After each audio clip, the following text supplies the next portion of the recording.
തീർച്ചയായും അദ്ദേഹം ഓർമ്മിച്ചെടുത്തതുപോലെ തന്നെ സാധാരണക്കാരുടെ പടനായകൻ തന്നെയാണ് VS എന്ന കാര്യത്തിൽ സംശയമില്ല. അതിനൊപ്പം ചേർത്ത് വെക്കേണ്ട മറ്റൊരു കാര്യം, ഈ KSEBയുമായി ബന്ധപ്പെട്ട് ഒരു വലിയ മാറ്റം KSEBയിൽ തുടങ്ങി വെച്ചത് VS ആണെന്ന് നമുക്ക് അറിയാം. അതുമായി ബന്ധപ്പെട്ട് ഈ KSEB ഉദ്യോഗസ്ഥൻ തന്നെ നമുക്കൊപ്പം പ്രതികരിക്കുകയാണ്. എങ്ങനെയാണ് അദ്ദേഹത്തിന്റെ പ്രവർത്തനങ്ങളൊക്കെ ഓർത്തെടുക്കുന്നത്? എങ്ങനെയാണ് KSEBയുടെ ചരിത്രഗതിയിൽ തന്നെ മാറ്റമുണ്ടാക്കുന്ന രീതിയിൽ വലിയ ഇടപെടൽ നടത്തിയിട്ടുള്ള സഖാവാണ് VS എന്ന് പറയുന്നത്.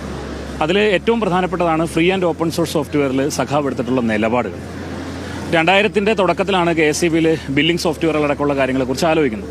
അന്ന് കുത്തക സോഫ്റ്റ്വെയറെ അടിസ്ഥാനപ്പെടുത്തിക്കൊണ്ടാണ് നമ്മൾ ബില്ലിംഗ് സോഫ്റ്റ്വെയർ ഡെവലപ്പ് ചെയ്യാൻ തുടങ്ങിയത്.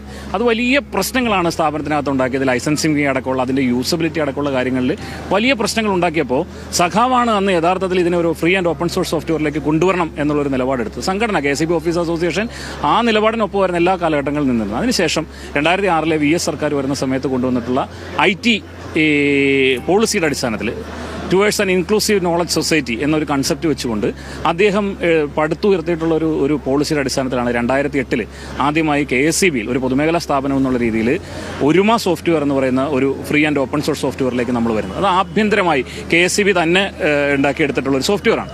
ഇന്ന് അതിൻ്റെ രണ്ടാം ഘട്ടത്തിലേക്ക് എത്തുമ്പോൾ ഏകദേശം 1,40,00,000 ഉപഭോക്താക്കൾക്കാണ് നമ്മൾ ആ സോഫ്റ്റ്വെയർ വഴി ബില്ലിംഗ് നടത്തിക്കൊണ്ടിരിക്കുന്നത്. അതോടൊപ്പം KSEBയുടെ ERP സോഫ്റ്റ്വെയർ ആയിട്ടുള്ള സമഗ്ര, അത് ഫ്രീ ആൻഡ് ഓപ്പൺ സോഴ്സ് സോഫ്റ്റ്വെയറാണ്. ഈ നിലയിലുള്ള ഒട്ടേറെ അതിൽ നമുക്ക് വന്നിട്ടുള്ള ലാഭം എന്ന് പറയുന്ന കോടിക്കണക്കിന് രൂപയുടെ ലാഭങ്ങളാണ് ലൈസൻസിംഗ് അടക്കമുള്ള കാര്യങ്ങളിൽ വന്നിട്ടുള്ളത്. ഈ നിലയിലുള്ള ഒരു ഇടപെടൽ അന്നത്തെ ഘട്ടത്തിൽ ഇടപെടാനായിട്ട് സാധിച്ചിട്ടുണ്ട്. 2008 മാർച്ച് മാസം 10-ാം തീയതിയാണ് VS തന്നെയാണ് ഒരുമ സോഫ്റ്റ്വെയർ ഉദ്ഘാടനം ചെയ്യുന്നത്. ഏകദേശം 1200-ഓളം KSEB ഓഫീസുകളെ ബന്ധപ്പെടുത്തിക്കൊണ്ടാണ് ഇത്തരത്തിലുള്ള ഒരു സോഫ്റ്റ്വെയർ കൊണ്ടുവന്നത്. ഈ ഏറ്റവും ഒടുവിൽ അതിൻ്റെ ഏറ്റവും വലിയ ഉപഭോക്താക്കളായിട്ട് നമ്മൾ നിൽക്കുന്നതോടൊപ്പം തന്നെ ഈ ചൂരൽമലയിൽ ഉണ്ടായിട്ടുള്ള വലിയ പ്രതിസന്ധി ഘട്ടങ്ങളിൽ പോലും ജനങ്ങൾക്ക് ആവശ്യമായിട്ടുള്ള അല്ലെങ്കിൽ പട്ടാളത്തിനടക്കം ആവശ്യമായിട്ടുള്ള ഡേറ്റ നമ്മൾ എടുക്കുന്നത് ഈ സോഫ്റ്റ്വെയറിൽ നിന്നാണ്, ഈ ഓപ്പൺ സോഴ്സ് സോഫ്റ്റ്വെയറിൽ നിന്നാണ്. അത് ഓപ്പണാണ്.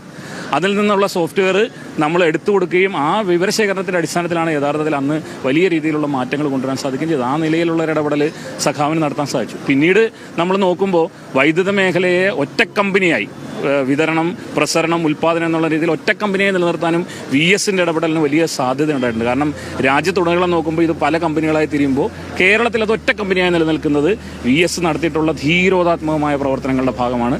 അത് ധീരമായ പ്രവർത്തനങ്ങളുടെ അനുഭവ പാരമ്പര്യമാണ് നാളെ